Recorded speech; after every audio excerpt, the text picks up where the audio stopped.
কেন আপনারা ভাঙিয়ে খাবেন কেন? আপনাদের এই অনৈতিক উদ্দেশ্য না কেন? অনৈতিক আমি আপনাকে বলেন স্বাভাবিক। হ্যাঁ, অনৈতিক না আমি বললাম আর কি যে রাজনৈতিক দলগুলো ধরেন এটা আমি ধরে নিলাম তাদের কেন চরিত্র কেন না না আমি রাজনৈতিক ধরে দলগুলো কি শুধরায় নাই এখনো? না শুধরাই না এই সরকার এবং এনসিপি এরা দুইজনই হচ্ছে চোর পুলিশ খেলছে মানে সরকার এনসিপির মাথায় কাঁঠাল ভাঙে খেতে চাচ্ছে এনসিপি সরকারের মাথায় কাঁঠাল ভাঙে খেছে এই চোর পুলিশ ওরা দীর্ঘদিন খেলার পরে এখন আপনাকে রাইটটাকে আসতে হচ্ছে যে আপনাকে এসপার ওসপার একটা কিছু বলতে হবে এখন আর কোনোভাবে চোর পুলিশ খেলা যাবে না জনগণ ধরে ফেলছে আগামী দিনে যদি কখনো নির্বাচিত সরকার বাংলাদেশে আসে জনগণের সরকার আসে এই উপদেষ্টা পরিষদের বিচার হবে আমি আপনাকে বললাম কি উনি কি জুলাই সনদের মতো একটা নির্বাচন দিবে যে একদিকে ভোট বাক্স নিয়ে যাচ্ছে আর একটা ক্যাম্পে ভোট হচ্ছে তো এই জুলাই সনদ থেকে প্রফেসর মোহাম্মদ ইউনূসকে শিক্ষা নিতে হবে যে আমি রং ট্র্যাকে আছি আমার সাথে যারা আছে তারা আমাকে বিক্রি করে খাচ্ছে মানে এই সরকারের মধ্যে হচ্ছে কি ধরেন আমি কথার প্রসঙ্গে আমার এই ভাই যেন কোনোভাবে ব্যতীত না হয় সেটা হচ্ছে এই সরকার এবং এনসিপি এরা দুইজনই হচ্ছে চোর পুলিশ খেলছে মানে সরকার এনসিপির মাথায় কাঁঠাল ভাঙে খেতে চাচ্ছে এনসিপি সরকারের মাথায় কাঁঠাল ভাঙে খেছে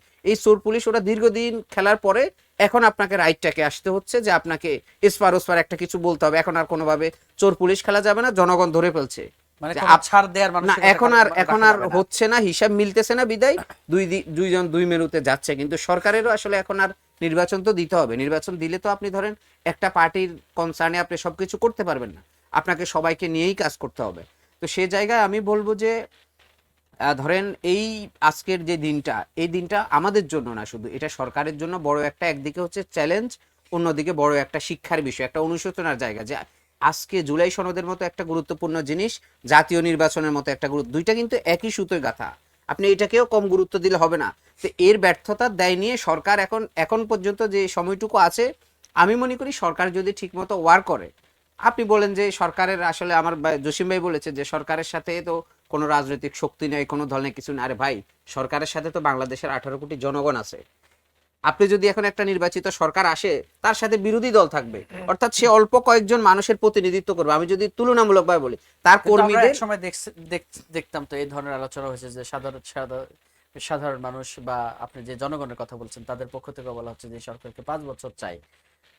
মানে কবে বলা হয়েছে প্রথম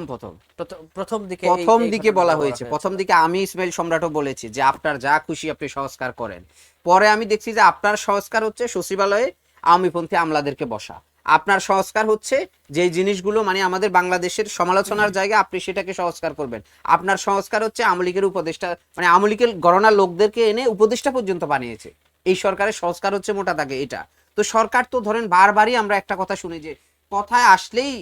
বিএনপি আর জামাত দেশ চালাচ্ছে সরকার নাই দেশে তো এটা আমি মনে করি এই লজ্জায় ওনাদের পদত্যাগ করা উচিত অথবা ওনারা রাজনৈতিক দলগুলোকে ছুঁড়ে ফেলে দিয়ে জনগণের জন্য যেটা ভালো হবে অবাধ সুষ্ঠু নিরপেক্ষ নির্বাচনের জন্য যা যা করা দরকার আমি তাই করব কোন রাজনৈতিক দল আমাকে কি বলছে না বলছে আমি সেই দিকে যাবই না কিন্তু তো আপনারা তো কারণ আমি যদি ব্যর্থ হই সুজন ভাই আমি যদি ব্যর্থ হই ধরেন আমি প্রফেসর মোহাম্মদ ইউনূস তা আপনি আমাকে বললেন যে আপনি আমার স্টুডিওতে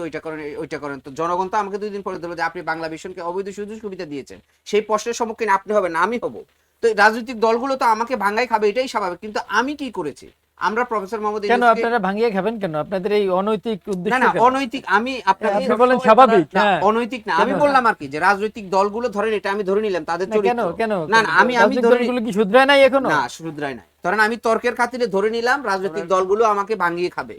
তা আমি সেই জিনিসটা কেন দেব কারণ আমি কোনো রাজনৈতিক দলের প্রতিনিধি না আমি কোনো পলিটিক্যাল গভর্নমেন্ট না আমি হচ্ছে জুলাই রক্তের উপর শপথ নিয়েছি এই জুলাই যদি না হতো আমাদের উপদেষ্টা পরিষদের এদের কেউ জীবনে কোনোদিন বাংলাদেশের মন্ত্রী হতো আমি আপনাকে সাদা স্ট্যাম্পে সই দিব কেউই হতো না মন্ত্রী না শুধু এমপিও হতো না এখানে 60% 80% মেম্বার তা আপনি সেই জায়গা থেকে আপনি নিজেকে কল্পনা করতে হবে তো একটা চেয়ারে বসে গেলেন আপনি যা খুশি তা করছেন এটা মানি আপনার ইন্টারিয়ার না আপনি এই সরকার যখন জুলাই থেকে সরে গিয়েছে ধরেন আপনি যদি আমার এই কথাটাকে কোটও করতে পারেন আগামী দিনে যদি কখনো নির্বাচিত সরকার বাংলাদেশে আসে জনগণের সরকার আসে এই উপদেষ্টা পরিষদের বিচার হবে আমি আপনাকে বললাম সবকিছু দেখবেন যে বের হয়ে আসবে এবং এই সরকারকে যারা বিতর্কিত করেছে একদিকে আবার অন্যদিকে এই সরকারে থেকে এই জেনজিকে যারা বিতর্কিত করেছে তাদেরও বিচার হবে